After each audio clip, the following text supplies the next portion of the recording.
بسم الله الرحمن الرحيم. حامدا ومصليا ومسلما أما بعد. أعوذ بالله من الشيطان الرجيم. بسم الله الرحمن الرحيم. وما خلقت الجن والإنس إلا ليعبدون. صدق الله العظيم.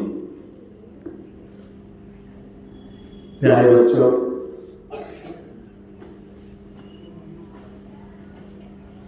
اللہ تبارک و تعالیٰ کا لاکھ لاکھ شکر اور احسان ہے کہ اللہ تبارک و تعالیٰ نے ہمیں دین پڑھنے اور پڑھانے کا موقع عنایت فرمایا.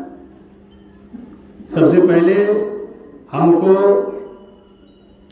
مالک کون و مکان کا شکریہ ادا کرنا چاہیے اور اس کا احسان مند ہونا چاہیے کہ اللہ تبارک و تعالیٰ نے ہمیں یہاں بھیجا. ابھی قرآن مقدس کی ایک آیت تلاوت فرمائی گئی جس کے اندر اللہ رب العزت ارشاد فرماتے ہیں کہ ہم نے انسانوں اور جناتوں کو محض اپنی عبادت کے لیے پیدا کیا. یعنی جو اس کائنات کو بنانے کا مقصد بتایا گیا. اور یاد رکھیے کوئی بھی چیز بغیر مقصد کے نہیں ہوتی. کوئی بھی چیز بغیر مقصد کے نہیں ہوتی. کوئی چیز ہے تو اس کا ایک مقصد ہے نا. یہ مائکرو فون ہے، اس کا کیا مقصد ہے؟ یہ مائک کا اس کا کیا مقصد ہے؟ آواز کو بڑھانا ہے نا. یہ پنکھا آپ کے اوپر لگا ہوا ہے، اس کا کیا مقصد ہے؟ گرمیوں میں ہوا دینا. اور یہ گھڑی لگی ہوئی ہے، اس کا کیا مقصد ہے؟ ٹائم بتانا ہے. کھڑکیاں لگی ہوئی ہیں، کھڑکیوں کا کیا مقصد ہے؟ ہوا سے روکنا، بارش سے روکنا. آپ نے کپڑے پہنے ہوئے ہیں، اس کا کیا مقصد ہے؟ جسم کو ڈھکنا ہے نا. اس پہ مسجد میں چھت لگی ہوئی ہے، اس کا کیا مقصد ہے؟ دھوپ چھاؤں سے بچنا. قالین بچھی ہوئی ہے، قالین کا کیا مقصد ہے؟